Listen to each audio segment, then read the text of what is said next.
Gálatas, capítulo de número 2, verso de número 1. A princípio, só o verso de número 1.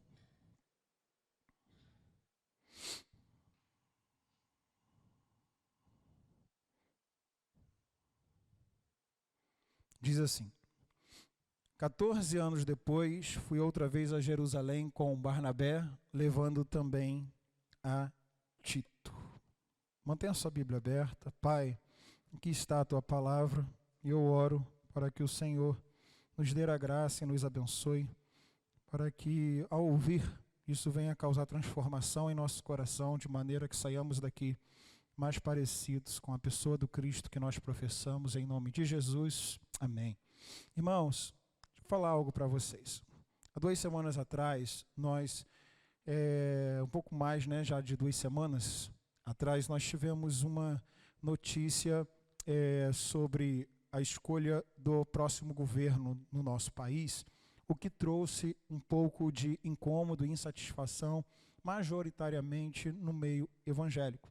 E eu percebi que diante de tantas orações, diante de tantos pedidos que foram, de certa maneira, frustrados, a igreja ela se abalou, principalmente emocionalmente. E diante disso, muitas pessoas saíram em defesa dos seus ideais e se esqueceram da sua verdadeira esperança e de onde ela deve estar posta e colocada. Eu também sou destas pessoas que defende princípios e valores cristãos contra todo tipo de coisa que vai de encontro àquilo que a fé cristã, a Bíblia Sagrada, ela nos instrui. E estava desejoso também que nós pudéssemos ter um governo que continuasse lutando por esses princípios e valores. Mas diante da escolha do povo brasileiro, ainda que muitos não concordem que foi feita de maneira honesta, nós precisamos colocar os nossos olhos naquele que realmente pode estar diante de tudo e de todos e que nunca será abalado. Eu abri essa série em Gálatas para falar dessa verdadeira liberdade que temos, não debaixo de um governo A, ou de um governo B, ou de um governo C, mas da verdadeira liberdade que eu e você podemos gozar, independente de quem esteja no trono, porque sabemos que o nosso coração está inclinado para aquele que vive e que reina para sempre, e que os nossos olhos fitos neles, dificilmente a nossa fé será desmoronada. Ela pode de alguma forma ser abalada, mas nós iremos recobrar o ânimo e continuar. E Davidson, o que isso tem a ver com Gálatas? Porque Gálatas, ele tem uma graça libertadora que quer trazer uma liberdade, ainda que tardia, para aqueles que tiveram acesso à fé evangélica no primeiro século. Paulo, ele começa a sua epístola no primeiro capítulo, tratando da sua apostolicidade. Paulo, ele vai precisar defender o seu apostolado diante de falsos irmãos e diante da igreja que ele plantou e que ele discipulou por conta de alguns falsos mestres, falsos irmãos que adentraram na igreja quando o apóstolo foi embora e disseram: olha, eu ouvi dizer que vocês aí estão desfrutando de uma graça libertadora que Paulo andou pregando, falando para vocês que a fé, ela é o suficiente para a salvação, mas não sei não, hein? Esse Paulo aí, nem se sabe se verdadeiramente ele é apóstolo como os 12, não sei não, hein?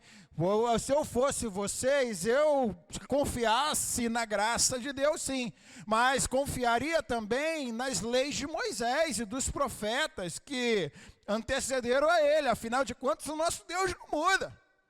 Ele está negando a lei, ele está deixando de observar as festas, o sábado ele não está nem aí, e ele está falhando em não pedir a vocês para se circuncidar, porque isso é o sinal de aliança com o nosso pai Abraão.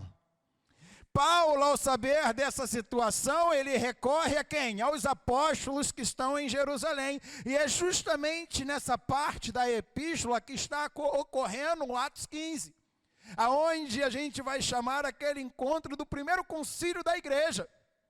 Diante disso, Paulo começa a contar o seu testemunho pessoal no capítulo 1 e continua agora no capítulo 2 para primeiro tentar provar o seu apostolado, para dizer que ele era tanto apóstolo como os outros, como Pedro, como Tiago e como João. E ele vai dizer ainda que a fonte desse apostolado foi porque ele não recebeu o evangelho de homem algum. O evangelho que Paulo recebeu foi diferente do evangelho que eu e vocês recebemos. Por quê? Porque nós recebemos um evangelho através das pregações dos homens. O Paulo, ele recebe o evangelho através de uma revelação divina. E isso é uma das credenciais de um verdadeiro apóstolo, com A maiúsculo. E põe A maiúsculo nisso, porque além deles terem tido que ver Jesus ressurreto, eles receberam uma sã doutrina não por pregação, mas por revelação. Ao falarmos desse primeiro capítulo, enfatizamos o que Paulo fala a respeito de todos nós, inclusive ele. E no verso de número 4 de Gálatas 1, ele vai dizer que nós fomos livrados. Livrados de quê? Livrados do mundo perverso, segundo a vontade de Deus e Pai. Ele nos livrou do pecado, Ele nos livrou da morte, Ele nos livrou deste juízo, Ele nos separou. Então, eu e você estamos nas condições de livrados. Quem aqui já recebeu um livramento do Senhor, diga amém. Receber livramento é bom, pastor. Ah não, pastor, eu não queria nem precisar receber o livramento, mas depois que você sabe que recebeu um livramento, você glorifica menos ou glorifica mais a Deus?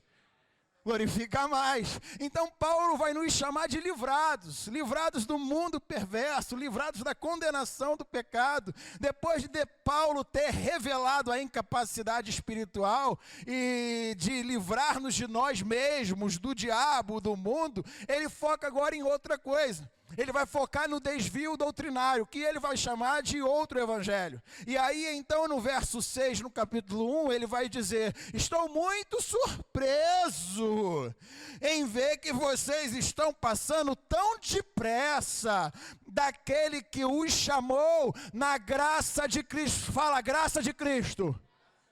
Para outro evangelho. Então ele está dizendo que se eu parto do ponto A, que se chama graça de Cristo, para outro evangelho no ponto B, ele está querendo me dizer o seguinte, que esse ponto B é um evangelho desgraçado. Ei, ele está falando, eu estou muito surpreso que vocês partiram do ponto A, na graça de Cristo, para um outro evangelho, ponto B, que é um evangelho desgraçado. Por quê? Porque eles estavam tirando a graça de Deus e colocando a lei dos homens para tentar provar que por ali vinha a verdadeira salvação. A mensagem do evangelho é 2 pontos. Você é salvo pela graça por meio da obra de Cristo e nada mais. Nada mais. Isso deve ser suficiente para que a gente possa andar como um salvo em Cristo Jesus. E quais são as nossas credenciais? O Paulo falou deles, mas quais são as nossas? Paulo defende diante da exposição que segue no capítulo 1 e começa no capítulo 2, o seu apostolado com o seu testemunho de vida. A pergunta retórica da noite é: a sua vida é um advogado de defesa ou um promotor de acusação para você? A sua vida é um advogado de defesa, ou seja, a sua vida te defende enquanto você discursa, ou ela é um advogado de acusação enquanto você está falando? Pastor, quando o Senhor vai parar de tentar ofender a gente com as palavras de Deus? Eu não estou te ofendendo. Eu estou pregando o evangelho da graça de Deus. Eu quero te trazer a esperança nessa noite com uma frase de Agostinho. A tua palavra me feriu, por isso eu te amei. Sabe, meu irmão, é quando Deus ele nos põe nesse lugar de confronto, que Ele pode tirar o melhor que nós temos para a glória dEle. São das melhores prensas de azeitona que se extrai os melhores azeites. E quando a gente chega no capítulo 2, o tema da apostolicidade continua. Através do testemunho de Paulo, dizendo que assim como Pedro, Tiago e João foi chamado para o apostolado entre os judeus, ele foi chamado com a mesma função entre os gentios. Paulo deixa claro, verso 2, por gentileza, do capítulo 2. Fui para Jerusalém junto com Tito, né? Aí ele vai dizer, verso 1, 14 anos depois, fui outra vez a Jerusalém. Diga comigo, Jerusalém. Com Barnabé, levando também Tito. Fala comigo, Tito. Fui em obediência a uma revelação e lhe apresentei o evangelho que prego entre os gentios. Mas fiz isso em particular os que pareciam de maior influência, para não correr ou ter corrido em vão. Mas nem mesmo Tito, que estava comigo, sendo grego, diga comigo, sendo grego, foi obrigado a submeter-se à circuncisão. E isto surgiu por causa dos falsos irmãos que se haviam infiltrado para espreitar a liberdade que temos em Cristo Jesus e nos reduzir à escravidão. A esses não nos submetemos por um instante sequer, para que a verdade do evangelho permanecesse entre vocês. Hernandes Dias Lopes vai dizer que o problema da obra é o obreiro, eu tenho que concordar com ele. Meu irmão, sabe por que o cara teve que sair da onde ele estava para ir para Jerusalém, atrapalhando o processo de plantação de igrejas do apóstolo Paulo? Foi por conta de crente que estava dentro da igreja arrumando problema. O cara saiu da igreja, foi plantar outras igrejas, a maneira que ele tinha de supervisionar era como? Através de cartas. E aí então ele fica sabendo que um grupo, quando ele saiu, começou a ficar dentro da igreja, falando que ele não era apóstolo, que não deveria confiar naquilo que ele estava dizendo. E então, negando a sua verdadeira fé, negando o verdadeiro evangelho que Paulo estava pregando. Paulo precisa vir para Jerusalém, reunir as colunas da igreja para dizer, cara, o evangelho que eu prego é isso aqui. O justo viverá pela fé. O que isso está errado? Qual é o problema da gente receber os gentios? Eu não tenho culpa de vocês não terem se preparado para receber os gentios. Eu não tenho culpa de vocês não terem feito um estudo cultural para receber os gentios. Isso deveria fazer-nos pensar, meu irmão, porque a gente não sabe para onde a igreja vai caminhar e que tipo de gente nós teremos em nossos cultos a partir de um governo que pode tentar abrir de algumas frentes para tentar negociar os nossos princípios e valores e vender um discurso de aceitação à bancarrota e forçar isso dentro das igrejas. De que maneira nós iremos nos preparar para receber esse tipo de gente? Os apóstolos de Jesus Cristo, eles não foram treinados para receber os gentios, mas Deus, na sua infinita misericórdia e graça em Jesus Cristo, Ele escolheu um homem ainda no ventre materno, e Ele vai dizer isso no capítulo 1, para ser o apóstolo dos gentios, para abrir a porta do evangelho para os gentios, como foi o apóstolo Paulo. Um homem preparado na cultura, um homem preparado no intelectualismo, um homem preparado em várias outras frentes culturais, como grega, romana, judia, para que ele pudesse então ser alguém enviado, apóstolo enviado aos gentios, e eles pudessem entender a cultura deles, e falar o evangelho da graça de Deus de uma maneira que eles entendessem, para que o coração deles viesse a ser alcançados. Eu e você temos uma responsabilidade cultural imensa. Nós precisamos ficar antenados como cristãos desse tempo, do século 21, para receber esse tipo de gente em nossas comunidades. Ele não leva essa reunião, muitos de nós olhamos para isso e não leva essa reunião do passado a sério, Como se isso não fosse importante para os cristãos do século 21, mas naquele dia, Deus estava protegendo a mim e a você do engano terrível que muitos poderiam passar. Naquele dia, em Jerusalém, Deus estava protegendo a nossa liberdade. Porque o que eles desejariam? Eles desejariam o seguinte: primeiro você se torna judeu, para depois você se tornar cristão. Ou seja, primeiro você engula a nossa cultura. Primeiro você tem que gostar de futebol, primeiro você vai ter que gostar de samba, primeiro você vai ter que gostar de pagode, primeiro você vai ter que gostar das comidas típicas brasileiras. Primeiro, alemão, você vai ter que se tornar brasileiro, para depois você se tornar um cristão brasileiro. Entende isso? Além disso, por que eu estou falando isso? Pois uma vez que os mestres da Galácia estavam obrigando os gentios a praticar todas as cerimônias judaicas, a fé do povo se tornaria uma fé híbrida, ou seja, seria uma mistura de fé em Cristo, mais os rituais judaicos. Além disso, o que estava em jogo não era nada mais do que a unidade, diga comigo, unidade da igreja. A igreja ali estaria sendo dividida, meu irmão. Estaria sendo totalmente dividida no âmago da questão da fé justificadora. Seriam das partes de Paulo, das partes de Pedro, da parte de Tiago, da parte de João. E Paulo vai ter que lutar com isso mais à frente, quando ele escreve a 1 Coríntios, no capítulo 1 até o capítulo 4. Ele vai escrever para resolver um problema de divisão existente já instaurado na igreja do primeiro século. Onde uns estão dizendo que é de Paulo, outros estão dizendo que é de Pedro, outros estão dizendo que é de Apolo, e outros estão dizendo, os mais espirituais estão dizendo que são de Cristo. Entende? Perceba que não estamos falando de uma espécie de crenças secundárias.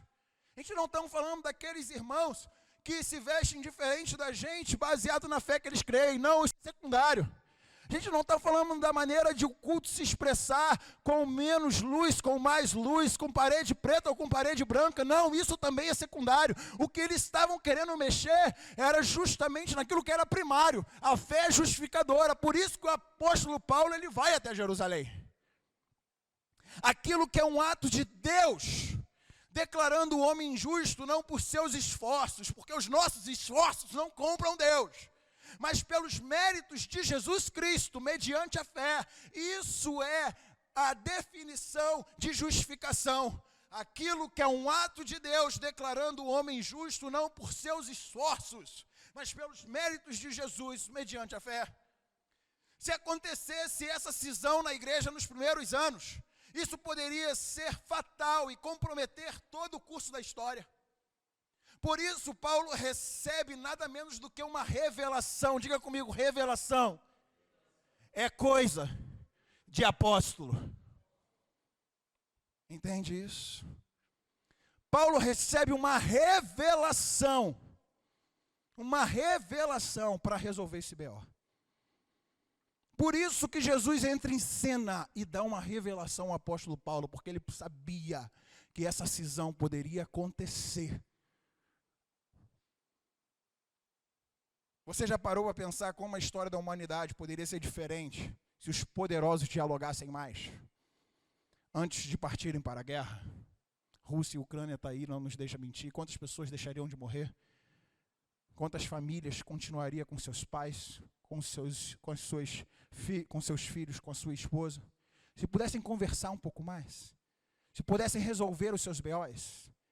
Você já parou para pensar como a sua história poderia ser diferente se naquele dia, pare e pense nisso aqui, ó. Você já parou para pensar que a sua história poderia ser diferente se naquele dia, homem de Deus, mulher de Deus, você segurasse a língua? Existem pessoas que estão separadas umas das outras por conta de uma palavra. Não dissesse aquela palavra ofensiva para a pessoa que você amava. Talvez alguns relacionamentos não se tornassem como eram antes. E não se tornarão como eram antes. Mas ainda assim vale a pena. Sempre vale investir em um pedido de perdão. Pode parecer que isso não vai mudar nada para você, mas eu estou aqui para te dizer que vai mudar tudo em você. Amém? Pastor, eu não vou pedir perdão porque isso não vai mudar nada para mim. Pode não mudar nada para você, mas vai mudar tudo em você. Imagine Tito naquela situação constrangedora, em um território judaico não circuncidado, podendo encontrar muitos preconceituosos ali para colocar o dedo nele e dizer: o que esse imundo está fazendo aqui? Paulo levou o grego para Jerusalém, provavelmente de caso pensado. Como quem diz: vamos ver o que ele tem a dizer, vamos ver o que Pedro, vamos ver o que Tiago, vamos ver o que João tem a dizer. Ele pode chegar lá e falar: não, Paulo, isso daí é conversa, está tudo tranquilo. Já que eu não quero provar o que eles têm a dizer, vem cá, Tito, vamos comigo. Porque você é grego, não circuncidado, e eu quero saber o que a sua presença vai fazer lá. Vai mexer com a religião dele. Vamos ver o que eles realmente estão falando. Vamos ver se esses falsos irmãos que chegaram aqui na igreja, dizendo que eles são enviados de Pedro, que eles são enviados de Tiago, que eles estão fechados com João, se é verdade mesmo. Vamos ver o que os apóstolos estão pregando. Vem cá, Tito, vamos comigo. E engraçado que em outra epístola, Paulo faz justamente ao contrário. Ele circuncida Timóteo para que a sua incircuncisão não seja um impedimento para o progresso do evangelho. O que eu aprendo com isso, Davis? Sabe o que eu aprendo? Que no reino de Deus, 1 mais 1 pode ser 2. Entende? 1 mais 1 pode ser 2. Vai de acordo com a conveniência, é isso? Conveniência de Deus, a soberania de Deus. Vai trazer progresso para o evangelho, vai trazer glória para mim, circuncida. Vai trazer progresso para o evangelho, vai trazer glória para mim, deixa de circuncidar. Porque isso é elemento secundário. Vai trazer progresso para o evangelho, vai trazer glória para mim, pode vir. Entra no culto, pinta a parede de preto. Vai trazer glória para o evangelho, vai trazer progresso para o evangelho, vai trazer glória para mim, mantém a parede branca. Elemento secundário. Entende? Vai trazer glória para Jesus, vai trazer progresso para o evangelho, toca com bateria. Vai trazer glória para Jesus, vai trazer progresso para o evangelho, tira a bateria. No final de todas as coisas, o que importa é a glória de Deus, amém, irmãos? É a glória de Deus. Que Ele seja exaltado. Então, quando o assunto é reino de Deus, 1 mais 1 pode ser 2. Não podemos colocar Deus em uma caixa achando que Ele somente vai operar na nossa maneira de se expressar enquanto igreja. Não podemos nos digladiar por causa de elementos secundários também. Pois o caso contrário, o objeto da nossa fé deixa de ser Cristo e passa a ser a nossa placa, a nossa forma de se expressar. Essa multiforme graça de Deus agir em culturas diferentes e maneiras diferentes é que expressa, enriquece e embeleza o evangelho. É isso que traz beleza para o evangelho da graça de Deus. A aceitação de Tito no meio deles foi a prova que tinham aceito o ministério de Paulo e as implicações das raízes desse evangelho. Verso de número 6. Vamos adiante.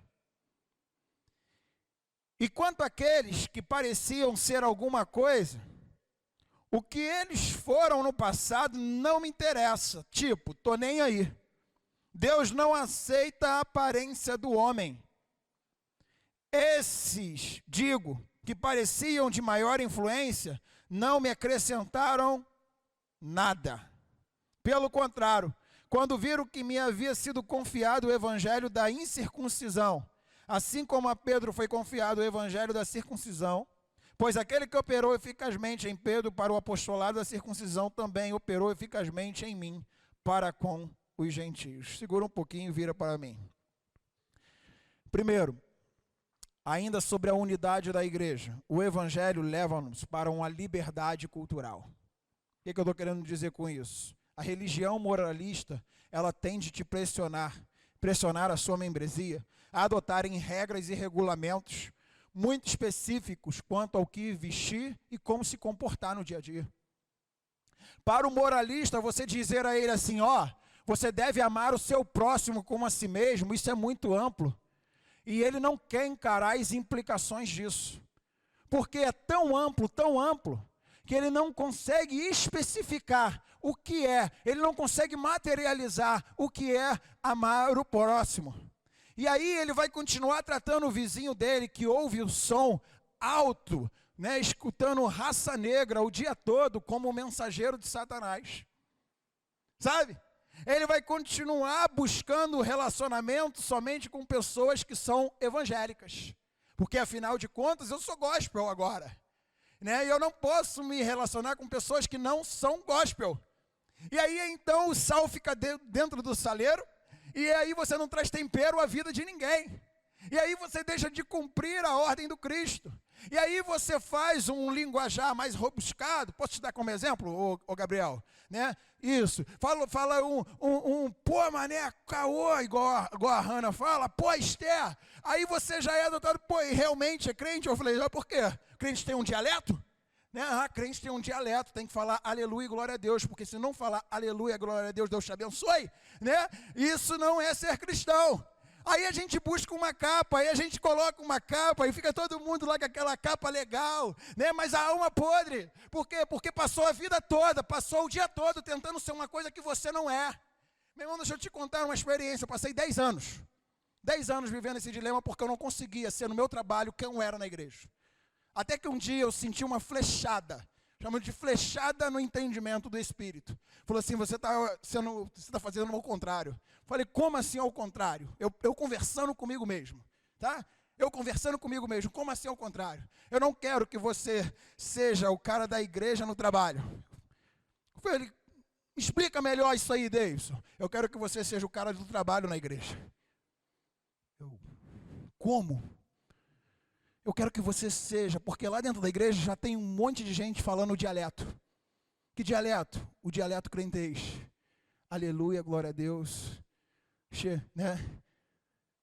Deus te abençoe. Só que tem gente chegando na igreja. E quando chega na igreja, não encontra alguém que fale a língua dele. Porque quando eles chegam lá, é como se vocês estivessem falando em línguas. E aí ele chega, não encontra empatia, não encontra um abraço, não encontra um afeto, não encontra alguém falando, pô, mané, tá de esculacho. Porque é assim que eles falam. Ele se sente tão distante que eles não voltam. Pegou aí, gente? Não quero uma igreja falando, pô, mané, tá de esculacho, não, porque eu não aguento. Mas eu estou querendo dar um exemplo. Tá bom? Você pode continuar falando, arreda, Zé, Você pode continuar falando. Oxe, Rosângela? Rosângela? A beleza do evangelho está nesse Deus que é multicultural, gente. Sabe? Que é um Deus que transpõe os limites municipais, estaduais e nacionais. E mesmo assim continua sendo um. Porque o nosso Deus, não sei se você sabe disso, Ele é o maior responsável da criação diversificada da cultura. Porque foi Ele que desceu do céu e dividiu o povo pelas línguas em Babel. Amém? Então as pessoas precisam entrar aqui, bato muito nessa tecla com o Ministério de Louvor. Eles precisam saber o que nós estamos cantando, ainda que eles não creem nisso, eles precisam saber aquilo que nós estamos cantando. Porque o louvor fala ao coração dessas pessoas. A palavra fala ao coração dessas pessoas. Do que esses irmãos estão cantando. Porque se nós começarmos a falar em línguas, como eles entenderão? O apóstolo Paulo vai dizer que ele prefere falar uma palavra no idioma da pessoa que ela entenda, do que falar 10.000 palavras em um idioma intangível. E às vezes nós criamos dialetos. Por exemplo, eu trabalhei com uma menina que também era técnica de enfermagem, e ela trabalhava na cadeia. E ela falou sobre um idioma que é falado na cadeia. Idioma que é falado na cadeia. Coisas que pra gente, quem já foi presidiário sabe, eu não sei. Coisas que pra gente, né? Eu não sei. Coisas que pra gente seria intangível e seria irreconhecível, eles conseguem se comunicar. Vou dar um exemplo. Carro. Né? Pô, precisando de um carro. Só lembro desse. Se falar outro exemplo desse, não vou lembrar. Está falando de calçado. Carro na cadeia é um calçado. Tô precisando de um carro. Entende? Então eles têm um dialeto próprio. Gente, imagine se nós criarmos um dialeto onde as pessoas entram na nossa comunidade e não entendem o que a gente está falando. É por isso que nós temos que cantar com clareza. É por isso que nós temos que pregar com clareza. É por isso que a gente tem que conversar de maneira espontânea e mexer um pouquinho no nosso linguajar crentez, se necessário for, para o progresso do Evangelho e para a glória de Jesus. Amém? Amém? Se preciso for, mexa no seu... Mas falo assim há 30 anos, pastor. O que importa não são os 30 anos que você fala assim. O que importa é o progresso do Evangelho e, consequentemente, a glória de Jesus. Amém, igreja? Posso contar com vocês? Bate aqui. Show de bola. Vamos lá. Então, esse amor ao próximo, ele tem que ser um pouco mais estrito, ele tem que ser dessa forma.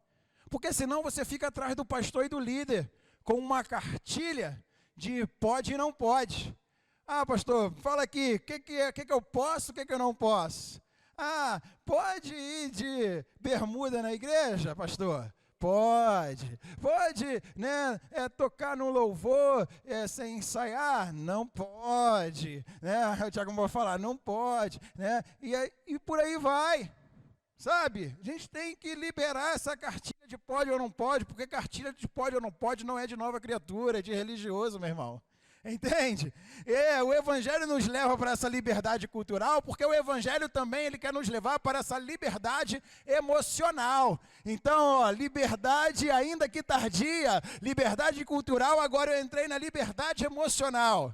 Quem baseia o seu relacionamento com Deus no seu comportamento moral, vive, preste atenção aqui, ó, vive inseguro e com sentimento de culpa. Quem baseia o seu relacionamento com Deus no seu comportamento moral, vive inseguro e com sentimento de culpa, pensando que o nome foi escrito ou foi retirado do livro da vida naquele momento do tropeço.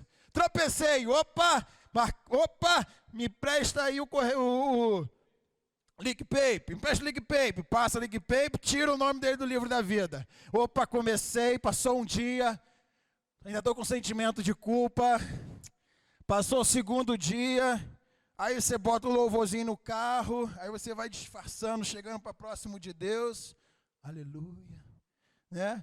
Terceiro dia, você já abre, né? Você já abre a porta do carro, já abre a janela do carro e começa, nesse lago tem poder, remanto. Né? No quarto dia você vai lá e tropeça de novo, aí você voltou para a mesma vala. Isso é religião demais, isso não é nova criatura. Aí tá lá, Deus tirou meu nome do livro da vida do Cordeiro de novo. Estou fora. Aí você começa disfarçando a sua empreitada novamente. Meu pai, que prisão, que culpa, que insegurança. Os gentios, eles não podiam mentir, roubar, cometer adultério, porque isso já estava estabelecido na vontade de Deus, expressa amar a Deus sobre todas as coisas e amar o seu próximo como a ti mesmo. O primeiro mandamento, ele resume os primeiros 4, e o segundo mandamento, ele resume os outros 6. Por quê? O primeiro mandamento, ele vai resumir aquilo que nós fazemos em direção a Deus, e do 5º ao 10º mandamento, ele vai resumir aquilo que fazemos em direção ao próximo. Então, isso está claro. Isso está claro. Eles também não podiam viver, não era esse tipo de liberdade que eles estavam questionando. Eles estavam questionando uma liberdade que se tratava da além da justificação pela fé. Eles queriam que eles cumprissem a religião de Moisés. E isso não era essencial para a salvação. Eles não podiam usar os seus acertos como condições essenciais para a sua salvação. Meus irmãos, preste atenção nisso aqui. Nós obedecemos não por medo e insegurança, quanto à esperança que está à nossa espera, está nos aguardando, mas na liberdade e segurança de saber que já estamos em Cristo. Obedecemos na liberdade da gratidão, como eu já falei aqui. Eu vou me santificar pelo tanto de grato que eu sou a Deus, e não para ser aceito por Deus, mas porque fui aceito por Deus, eu busco a santidade. A verdadeira unidade aceita qualquer um que esteja em Cristo. Mas nem mesmo Tito, diz o verso 3, que estava comigo, sendo grego, foi obrigado a submeter-se à circuncisão. Nem mesmo ele. O que ele estava querendo dizer? Que o verdadeiro evangelho aceita qualquer pessoa que está em Cristo, independente da sua cultura, independente da sua etnia, do seu povo ou em qualquer outro lugar. O verso 3 deixa claro que a unidade cristã não leva em consideração essas distinções culturais. Assim como Tito não foi forçado a se circuncidar, nós não devemos hoje insistir em acréscimos à fé justificadora. Se uma pessoa chega em nossa comunidade de uma denominação diferente da gente, e nessa denominação todos eles usassem, vou pegar um outro exemplo aqui, só usassem roupas que cobriam todo o corpo e usassem um penteado diferente. Se ele chegar aqui, meu irmão, ele vai ser aceito como qualquer outra pessoa que esteja em Cristo.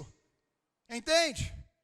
Ele não vai ser, de certa maneira, aculturado, não, você só vai ser aceito aqui se você começar a usar jeans, se você começar a usar determinado tipo de roupa. Não, a gente vai respeitar a cultura dessa pessoa e vai deixar ela à vontade na comunidade. E não vai tratá-la como se ela fosse um ET. Se você crer que é verdadeiro o batismo no Espírito Santo, ele é evidenciado pelo falar em línguas, eu vou deixar de receber uma pessoa na membresia da candeia porque eu creio diferente? De maneira nenhuma. Isso é um elemento secundário à fé evangélica. Tudo isso são elementos secundários. A verdadeira unidade significa reconhecer que temos chamados diferentes. E o verso 7 deixa isso muito claro. Paulo está dizendo, foi confiado para mim o evangelho da incircuncisão. Eu vou para os gentios, assim como foi confiado a Pedro, a Tiago e João, o evangelho da circuncisão. Eles vão para os judeus. Existem pessoas que têm habilidades diferentes, e ela vai fazer uma abordagem diferente na hora de pregar o evangelho. Existem pessoas que podem ser muito frutíferas com os moradores em situação de rua. Existem pessoas que vão ser muito frutíferas pregando o evangelho para os profissionais do sexo. Como eu vi na semana passada, mandei até para o Felipe, uma igreja no Recife fazendo um acampamento com profissionais de sexo. Um acampamento. Você fala assim, meu Deus, o que esse povo está arrumando? Saiu para evangelizar, levou essas pessoas para o acampamento e ficou 3 dias pregando o evangelho. Meu irmão, que privilégio. Que privilégio você ter pessoas durante 3 dias que vendem o seu corpo ouvindo a mensagem do evangelho. Você tem que pagar por isso, e foi o que eles fizeram, ouvindo a mensagem do evangelho. Mas e os resultados, pastor? Meu irmão, nós fomos chamados para semear, para pregar o evangelho. O resultado quem dá é Deus, amém? Privilégio, né? Tem gente que me chama para ir para uma festa, aí me chama para dar uma palavra. Eu falo com o Thiago, brinco com isso, me chama para comer carne, beber Coca-Cola e ainda pregar o evangelho. Ah, eu não vou não, porque lá vai ter cerveja, vai ter pessoas que pensam diferente de mim. Brincadeira, uma oportunidade em tanto. Pode me chamar e repetidas vezes me chamar, né? Ainda levo minhas crianças, Isa minha, come pra caramba. Olha só, alimenta essa criança aí, ó, prejuízo, né? Eles que vão pensar a segunda vez como me chamar ou não. Pô, essa criança não para de mastigar, que você não tem dado nada para ela não, né? Vão ficar preocupados. Agora, que oportunidade, tive a oportunidade há pouco de poder fazer a formatura da irmã do Weber, que formou lá na UFMG, em uma igreja católica lá em Belo Horizonte. O pessoal até ficou me zoando, né, de Padre Quevedo aí.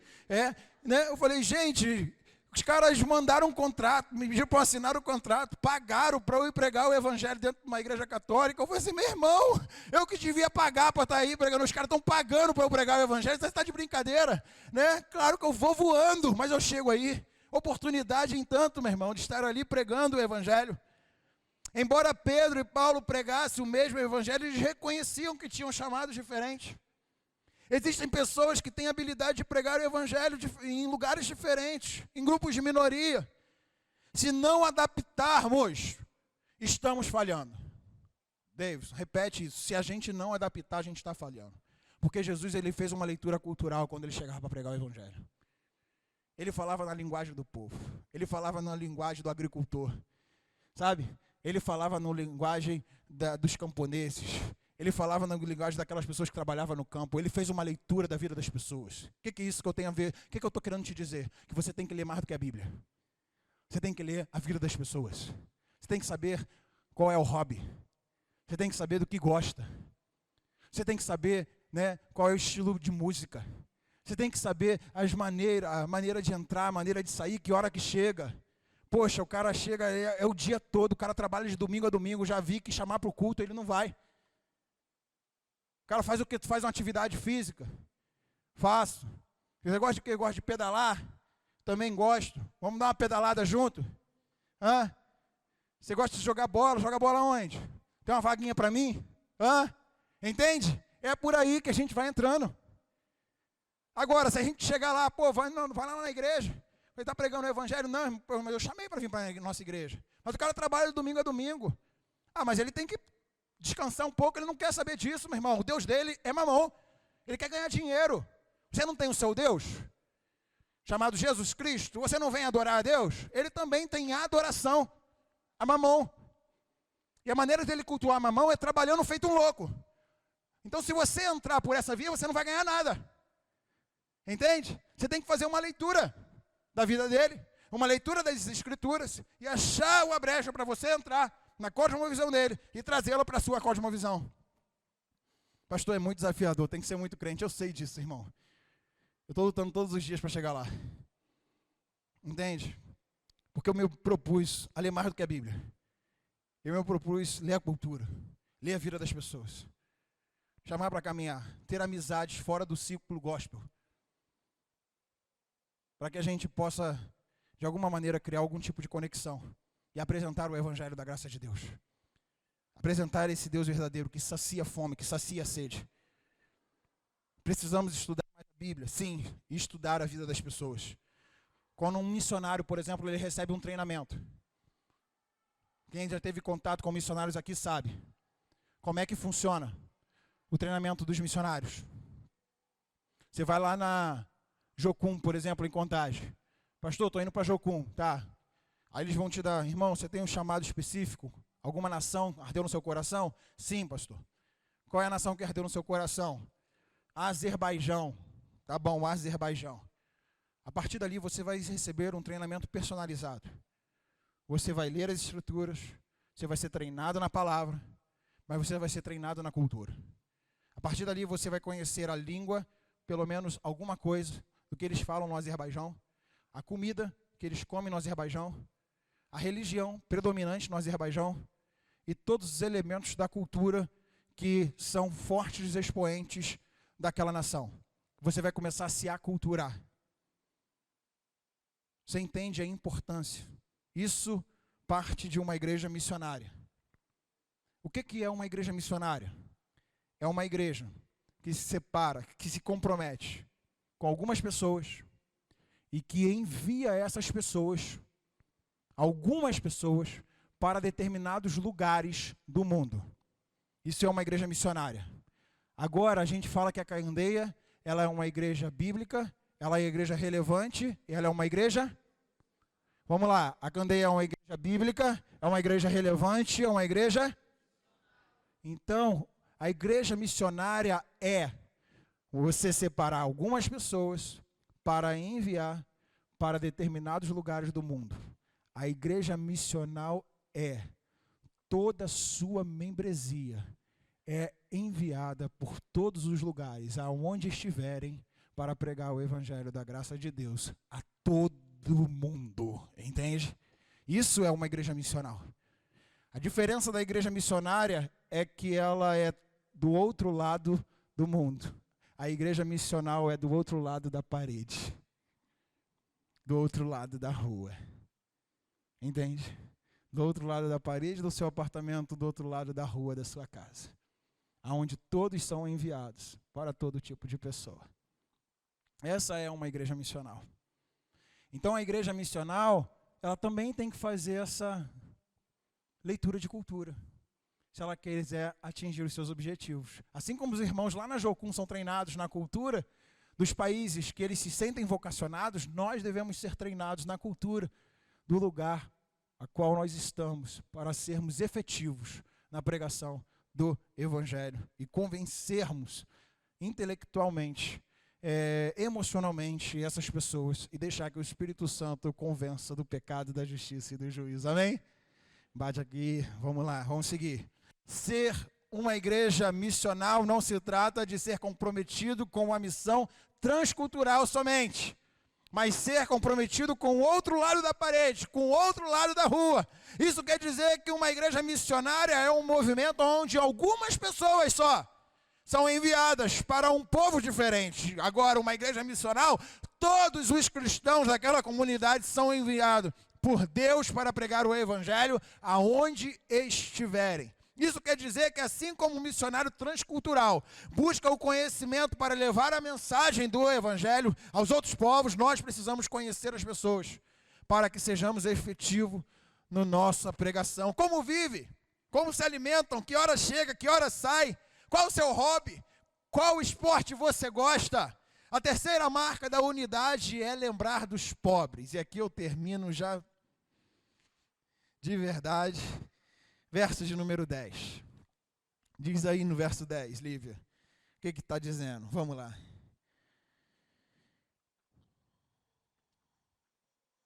Verso 9 e 10. E quando reconheceram a graça que me foi dada, Tiago, Cefas e João, que eram reputados, colunas, estenderam a mim e a Barnabé a mão direita da comunhão, a fim de que nós fôssemos para os gentios e eles fossem para a circuncisão. Somente recomendaram que nos lembrássemos de quem, gente? Dos? O que também me esforcei por fazer.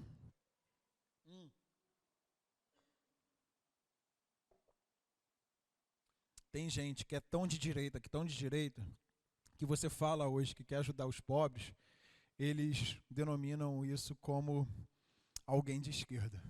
A gente tem que lembrar dos pobres. Aí algo que é estritamente...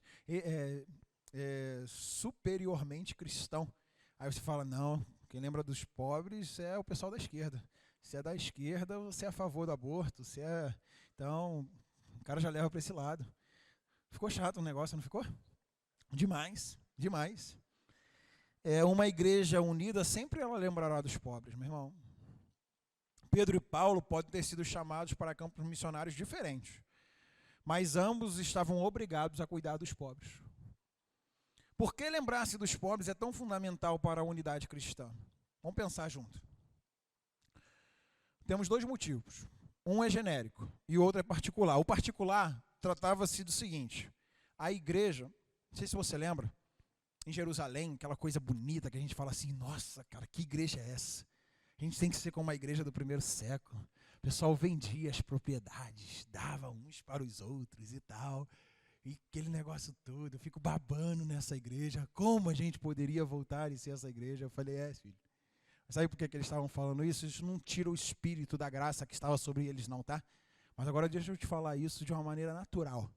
Sabe por que eles estavam falando isso? Fazendo isso?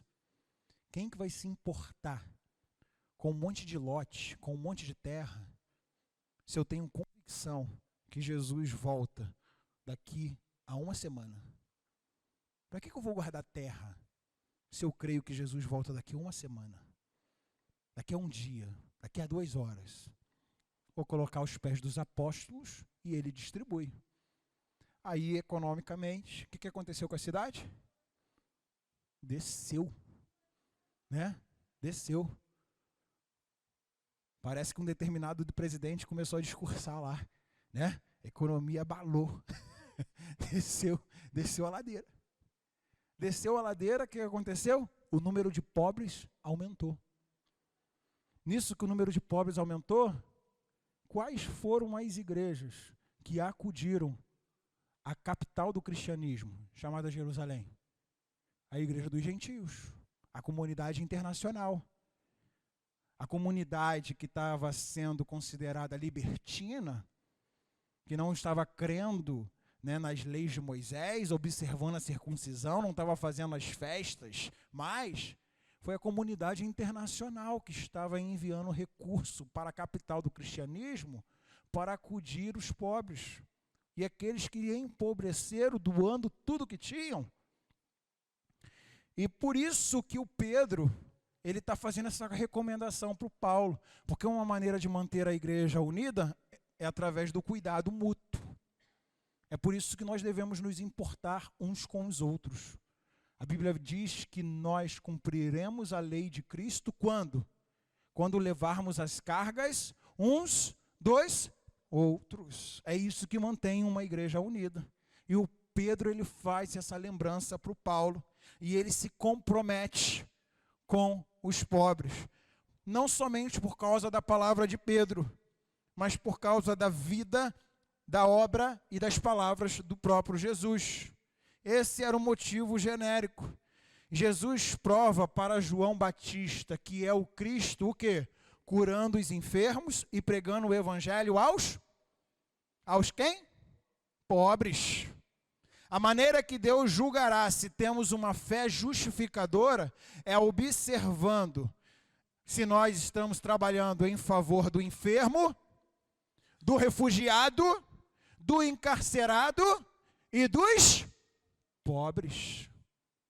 Porque tive fome e me deste de comer. Estava nu e me vestiste. Estava preso, foste me visitar. Entende? Então é dessa maneira. Além disso, Jesus foi um exemplo em relação aos pobres, pois ele viveu, comeu e se ajuntou à classe mais baixa da sociedade. E ele chamou isso de misericórdia. Irmãos, sabemos que o Deus desse século carrega alguns codinomes. E um desses codinomes que o Deus desse século carrega se chama dinheiro. Não existe nenhuma comparação entre deuses na Bíblia.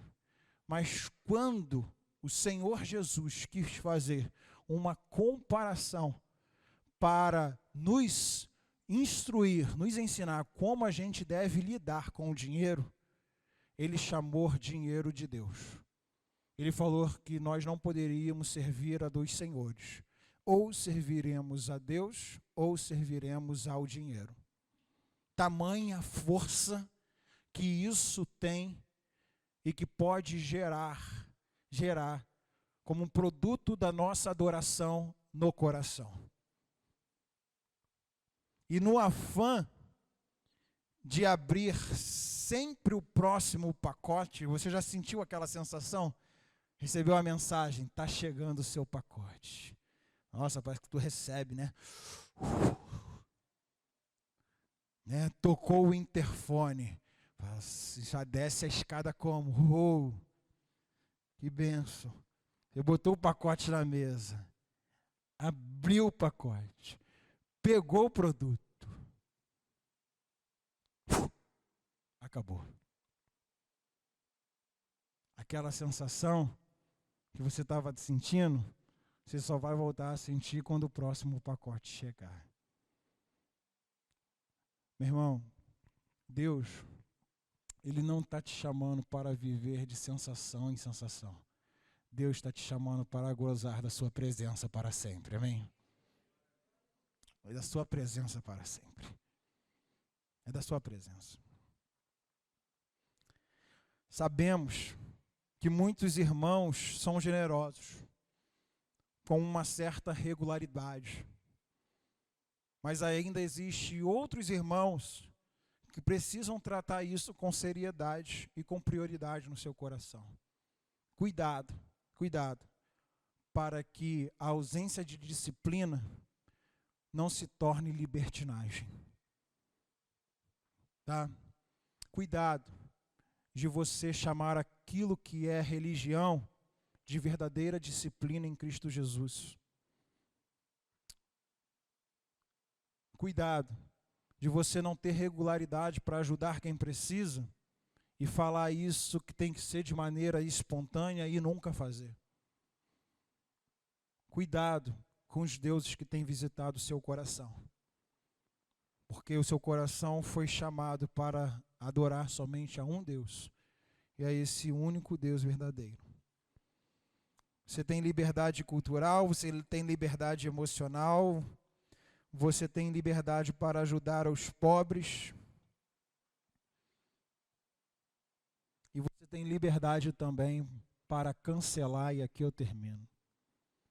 Livres para o cancelamento. Nessa noite aqui eu quero libertar vocês para cancelar um determinado tipo de pessoa.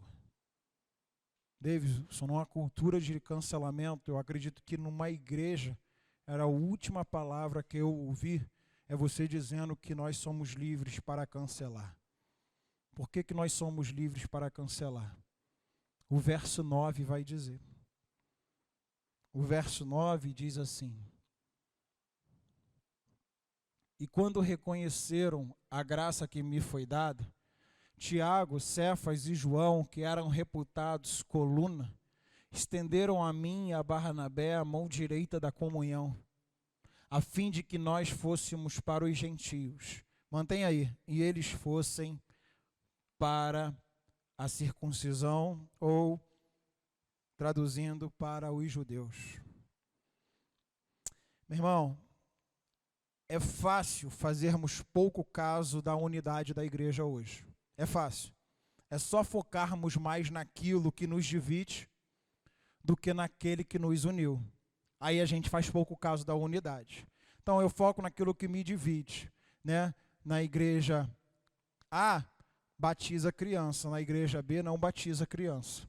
Então eu foco naquilo que me divide, né? Então eu perco a unidade com os irmãos presbiterianos, porque eles batizam a criança e na candeia não batiza a criança. Fácil. Mas o contrário também é verdadeiro. Lembre-se de que Paulo foi a Jerusalém para resolver um problema que estava acontecendo na igreja, provocado pelos os falsos irmãos que estavam pregando para os gentios a lei de Moisés como condição para que eles pudessem ser salvos. Pega isso aqui. A reunião em Jerusalém só aconteceu porque Paulo não estava disposto a compartilhar a igreja com pessoas que pregavam um outro evangelho. Ele não estava disposto. Ele falou assim, esse tipo de pessoa não entra na comunidade, não faz parte da comunidade. Esse tipo de evangelho não faz parte da nossa comunidade. Esse tipo de pessoa ele vai chamar de falsos, diga comigo, falsos irmãos. A unidade dos apóstolos estava baseada onde, gente? Na pregação do evangelho, na fé justificadora. Por isso, Paulo e seus companheiros recebem a destra da comunhão. Diga comigo, destra da comunhão. Diga comigo, mão direita. Receber a mão direita não era, tá tudo certo. Não era isso que estava querendo dizer. Receber a destra da comunhão era um sinal claro de confirmação, de união das partes envolvidas. Cancelando todas, diga comigo, cancelando todas as outras partes que pregavam um evangelho diferente do qual Jesus os ensinou. Quando Pedro, Tiago e João estavam apertando a mão de Paulo, eles estavam dizendo que os falsos irmãos não os representavam. Se eles chegaram na igreja dos gentios e dissessem assim, ó, nós somos de Pedro, nós somos de Tiago, nós somos de João, ia subir um meme. Não é não. Vocês não são de Pedro, vocês não são de Tiago, vocês não são de João, porque vocês mexeram na mensagem do evangelho. Aí você fala assim, Davidson, o que isso tem a ver com a gente hoje? Como isso se aplica hoje? O movimento neopentecostal, quero pegar aqui como exemplo. O movimento neopentecostal, se você perguntar para eles, como é que a salvação acontece, eles vão falar, a salvação acontece pela fé.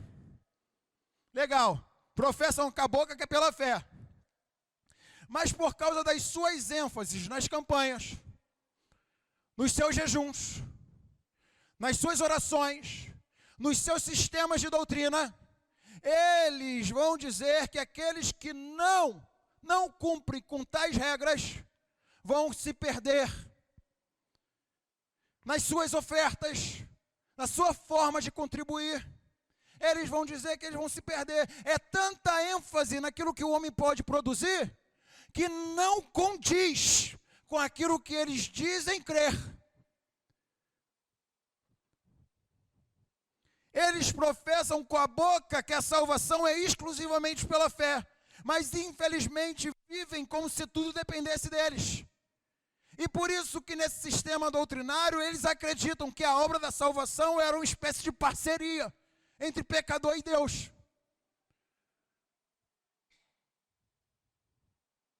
Mas como falamos na semana passada, as coisas no evangelho acontecem de maneira ordenada, meu irmão. A ordem dos fatores altera o produto, sim. Porque se eu estou em uma comunidade onde eu peço pelo amor de Deus para você aceitar Jesus, esse cara, ele já chega na parte de cima do altar e Jesus, ele começa a ser o seu servo. Afinal de contas, eu te aceitei. Afinal de contas, eu te recebi. Se eu já começo no começo da vida cristã, a dizer para ele que ele é o Senhor da história, que basta ele ofertar, que basta ele jejuar, que basta ele orar tantas vezes, ele vai começar a confiar em si mesmo, no processo salvífico. Então a base do evangelho já não é mais a justificação pela fé. O Salvador já não é Jesus Cristo, mas é ele mesmo. Pois primeiro você recebe, meu irmão, um coração de carne. Depois ele enche desse espírito. Pois primeiro você recebe a renovação da mente. Depois você se inconforma com o mundo. Pois disso no meio pentecostal e neopentecostal, principalmente, existem irmãos que creem em Cristo, mas vivem inseguros, como se tivesse que fazer sempre alguma coisa a mais para serem salvos. Não existe nada melhor para essa pessoa do que o livro de Gálatas.